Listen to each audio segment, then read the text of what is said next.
Zack Snyder's Justice League is a film I never thought I'll ever get to see.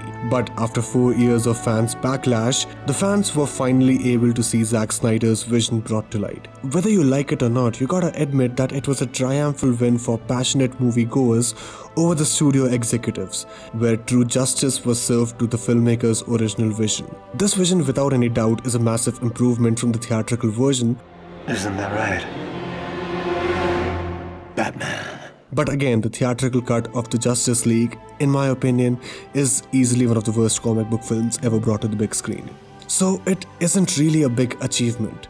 The real question is that, is Zack Snyder's Justice League actually a good film?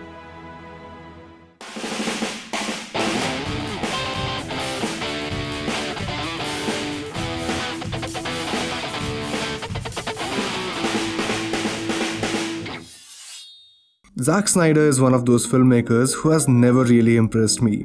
Although I really like some of the films he made in the 2000s, his work in the 2010s is very lackluster in my opinion. I didn't like a single film made by Snyder in the last decade.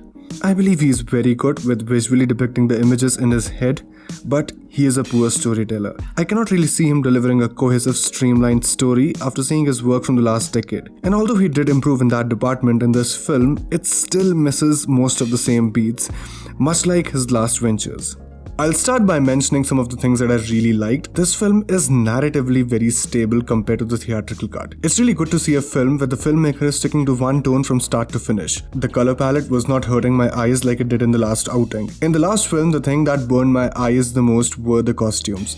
The costumes were initially made for a darker color palette, hence when Whedon was brought on board, he tried to fix the costume in the post-production to match his lighter color palette. And that really made them pop out, as it wasn't at all blending in the frame. It was really good to see that being restored to normal here. Another thing that I really liked, that there was some amount of character depth added to certain characters in this film. I wouldn't necessarily say it was very fluid, and I'll get back to this in a short while, but I can say at least that really helped me to get behind certain characters who were totally bland in the theatrical cut. There were certain scenes which were magnificent, especially the last scene with Flash in the final act. I could have said the same thing about some cyborg-related scenes if it were not brought down by the dodgy acting of Ray Fisher. And lastly, I can say that I was more or less invested for the 4 hours, which is a big thing as I was not particularly invested in Zack's previous ventures.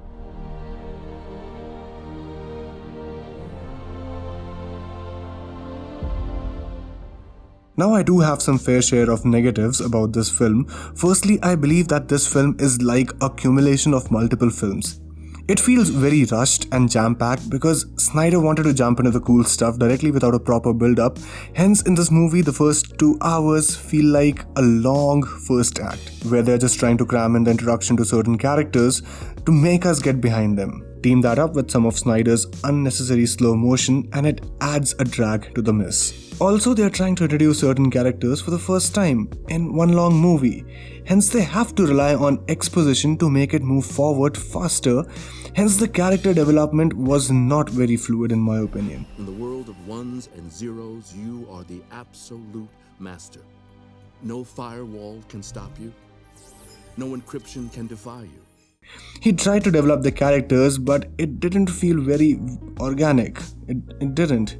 For me, exposition is the death of visual craftsmanship. Here, every scene had a particular explanation to go about it, and it really pulled me out of the film. The boxes don't think in terms of healing or killing, alive or dead. They rearrange matter at the will of their masters, regenerate, reinstate. Reinstate.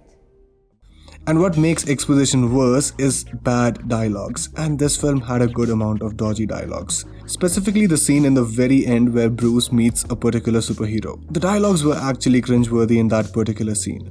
Not only did they cram everything in one, there were also brief long scenes which were just there to set up the next ventures and were not necessary to the narrative and felt kind of forced. It was there in BVS as well and made both movies feel like a trailer for the upcoming films in the franchise. Also, despite some really good performances by Ben Affleck, Ezra Miller and Jeremy Irons, this film was pulled down by the performances from Ray Fisher and Gal Gadot. Don't get me wrong, Gal is very charismatic, but when it comes to acting, she needs a massive level up.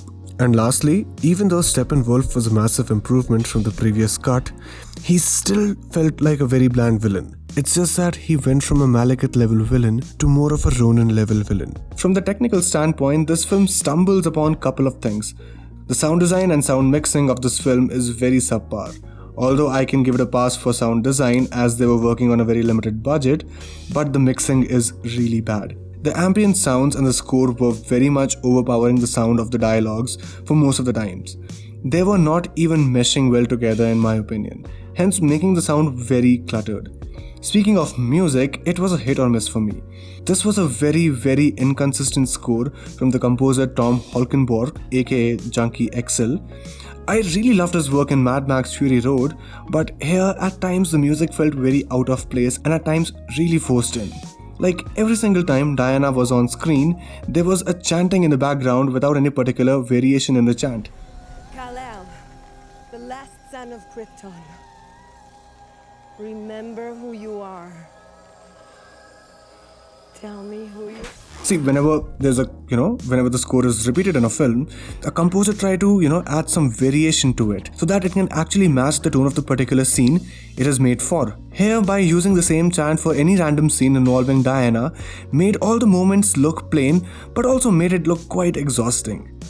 I really like the score in certain places, especially in that scene involving Flash in the final act, but again at times the music felt too loud and unnecessary in certain scenes. For me, I believe a good composer knows that the beauty of music at times lies in the absence of music. And Tom is a good composer, he really is, but I don't know why he didn't get that here. Maybe it was Zack who told him to do, I don't know. It really didn't fit. Also, the use of songs in the movie, much like the score, felt very much shoved in. Zack, come on, stop acting like a 13-year-old auteur TikTok star by adding whatever music in any random scenes without any context. Another thing that I've noticed in Snyder's film is that the action sequences are very bland and they lack creativity. He completely relies on his so slow motion action sequences, which we have seen in infinite number of films and is so done and dusted. He doesn't try to bring anything new to the table like other directors.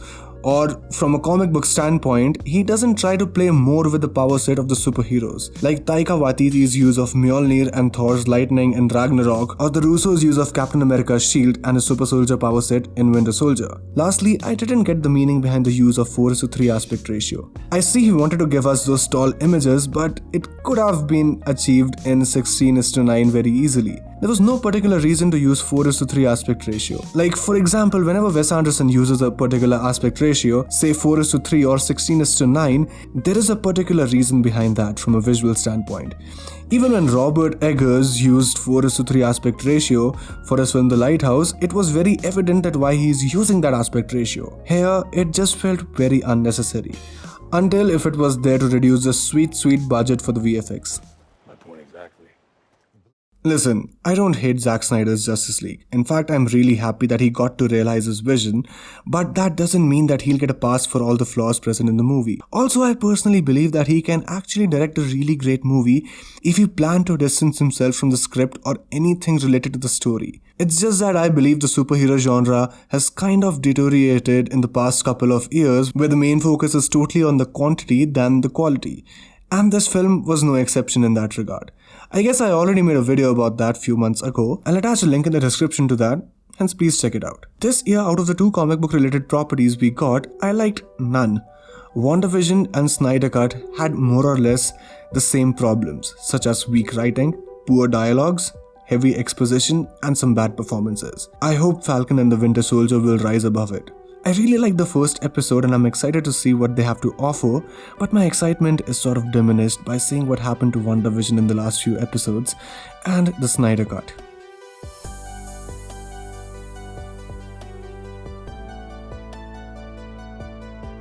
Thank you so much for watching the video. Please subscribe to the channel to watch more such videos and reviews, and also follow Fistful of Cinema on Instagram to get more updates and some fun posts.